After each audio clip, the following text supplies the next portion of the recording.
اللہ تعالیٰ ارشاد فرماتے لا تغلو فی دینکم، دین میں غلو نہ کرو۔ دین میں غلو کرنے کی دوسری مثال جس کو میں ذکر کر رہا ہوں، ہمارے یہاں ایک نظریہ اور ایک تصور ہے، بہت زیادہ پھیل چکا ہے، اشعار کے ذریعے بھی محافل میں پڑھا جاتا ہے کہ جس وقت انسان قبر میں جائے گا اسے جب سوالات ہوں گے اور جب یہ سوال ہوگا کہ رسول اللہ صلی اللہ علیہ وسلم سے متعلق آپ کیا نظریات رکھتے تھے، کیا کہا کرتے تھے، تو اس وقت اللہ کے نبی صلی اللہ علیہ وسلم کا مبارک مقدس دیدار کروایا جائے گا اور پوچھا جائے گا ما کنت تقول فی ھذا الرجل۔ یہ جو نظریہ ہے یہ دین میں غلو کہلاتا ہے، اور اس کی وجہ یہ ہے کہ ہر وہ نظریہ یا ہر وہ عقیدہ، ہر وہ عمل قرآن پاک جس کی تائید نہ کرے، رسول اللہ صلی اللہ علیہ وسلم کی تعلیمات موجود نہ ہو، انسان اپنی محبت کے اندر آ کر یا نفرت کے اندر آ کر حد سے بڑھنے کی کوشش کرے گا، وہ نظریات تمام کے تمام غلو کہلاتے ہیں دین میں۔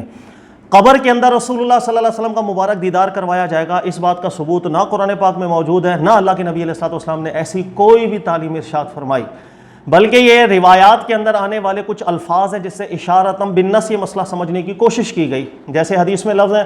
ما کنت تقول فی ھذا الرجل، اس مبارک شخص سے متعلق آپ کیا کہا کرتے تھے، تو چونکہ اشارہ کا لفظ آ رہا ہے یہاں پر تو یہ سمجھ لیا گیا کہ شاید وہاں پر اللہ کے نبی علیہ السلام کی مبارک ذات شریف تشریف فرما ہوگی، حالانکہ حدیث میں آنے والے الفاظ اس بات کی تائید کر رہے ہیں کہ یہاں یہ مراد نہیں ہے۔ ماضی میں بھی جتنے علماء محققین گزرے ہیں وہ اس چیز کو رد کر کے گئے ہیں کہ یہ معنی یہاں سے ثابت نہیں ہوتا۔ اس کی وجہ یہی ہے کہ انہی روایات میں جب جواب کا ذکر ہے میت کی طرف سے، وہ کہتا ہے ہوا محمد رسول اللہ صلی اللہ علیہ وسلم، وہ اللہ کے رسول ہے،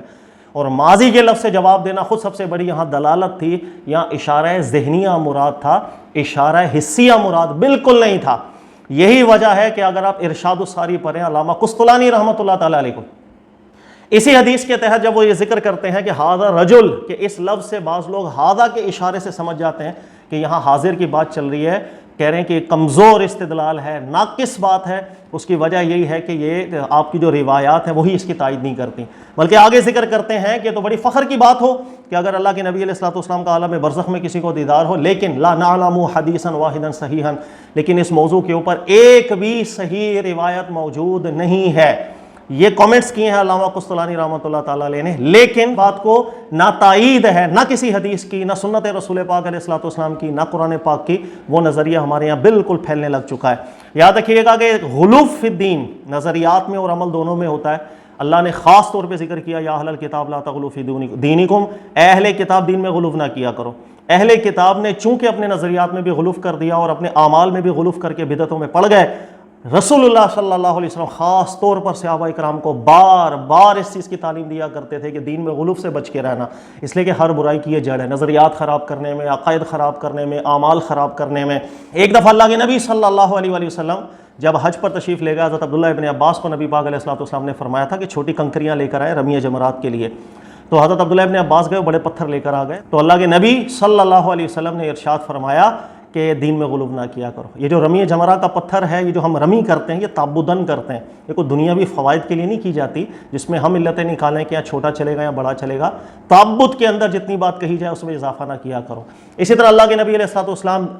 دیگر مواقع کے اوپر بھی بارہا صحابہ کو سمجھایا اور بتایا کرتے تھے دین میں غلو کی اجازت نہیں، چاہے عمل میں ہو چاہے نظریات میں ہو۔ اسی طرح نبی پاک علیہ الصلوۃ والسلام نے ایک دفعہ دیکھا رسی بندھی ہوئی ہے، پوچھا یہ کائے کے لیے؟ بتایا گیا کہ حضرت زینب ہے رضی اللہ تعالیٰ عنہا، انہوں نے یہ رسی باندھی ہوتی ہے، رات میں جب وہ عبادت کرتی ہیں نیند آتی ہے تو یہ رسی باندھ لیتی ہیں تاکہ نا جھٹکے وغیرہ سے نیند نہ آئے، اللہ کی عبادت میں مشغول رہتی ہیں۔ اللہ کے نبی علیہ السلام نے منع فرما دیا رسی کھول دیں، پھر ارشاد فرماتے ہیں کہ نشاط میں اللہ کی عبادت کیا کریں، نیند آئے آرام کریں، جب بالکل فریش ہوں پھر اللہ کی عبادت کریں۔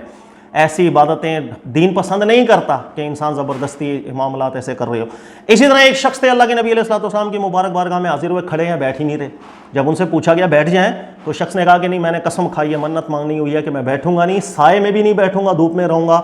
اور میں بات بھی زیادہ کسی سے نہیں کروں گا۔ اس سے بھی اللہ کے نبی علیہ الصلوۃ والسلام نے منع فرما دیا، بات بھی کریں، سائے میں بھی بیٹھیں اور